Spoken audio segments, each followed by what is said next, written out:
Hey. So I went to public school. I like to think that that's where the majority of people meet their friends. It's true for me. And third grade was a little rough for me.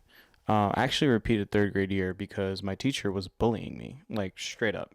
But it's funny how things work out because the second time that I did third grade year, I met a lifetime homie, my boy Steve. And I was doing some reflecting on how different my life would be had I not repeated the third grade and not met Steven. And I realized how blessed I am to have a real friend like him. So on my first YouTube video, I got this comment. And while I did respond to him, I would like to take the time to actually flesh that out into a video. And I decided to make a video about it because I'm noticing that this is becoming a prevalent issue with younger people in particular who feel like they don't have friends or they don't have solid friend groups.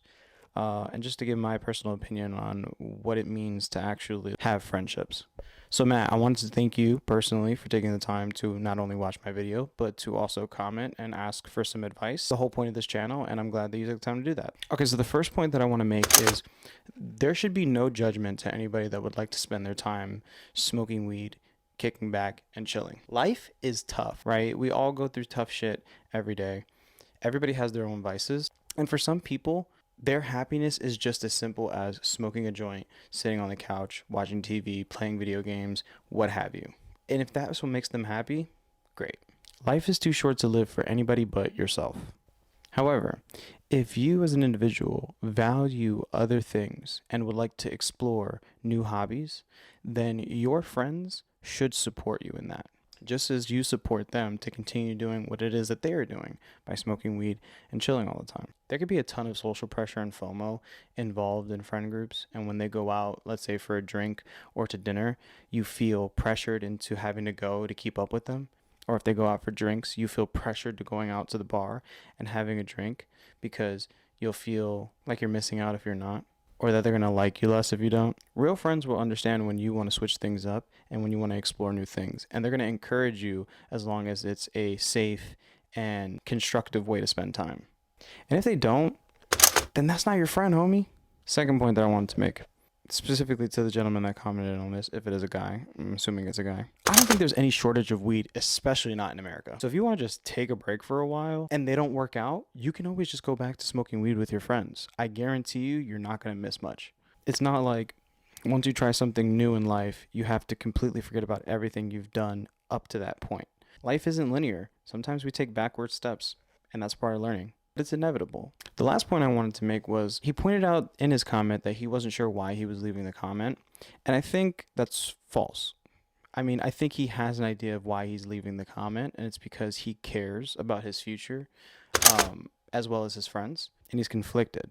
But subconsciously, you must understand at some level that smoking weed all the time isn't great for you, which is why you're asking for advice in the first place and why you probably have stopped smoking it since the beginning of the year. Again, no judgment to anybody that smokes weed all day, every day. You live your life. And if you have goals that you want to achieve, you have to be intentional about it.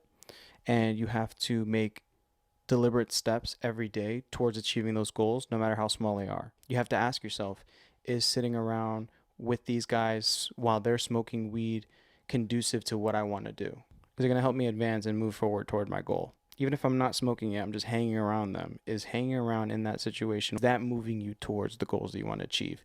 If not, then I think you have your answer right there. You can let your friends know there's no harsh feelings and that you don't look down upon them and that you don't think that you're any better than they are. You just want different things in your life. So you're going to try different things. And real friends will understand that. And the reason that I brought up Steven in the first place is as my best friend, whenever I've told him that I want to start something new or try something, even if it didn't align with his interest, he always encouraged me to get after it if that's what I wanted to do. Because at the end of the day, we live for ourselves, not for other people.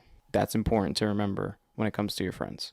It's also key to remember, just because you don't hang out as much as you did, that doesn't mean you guys aren't friends anymore. You might not be as close as you used to be. If there's no hard feelings and there's still love there, there's no reason that you can't see them occasionally. But you do have to limit the amount of times that you see them if you want to get things done, like you said you do.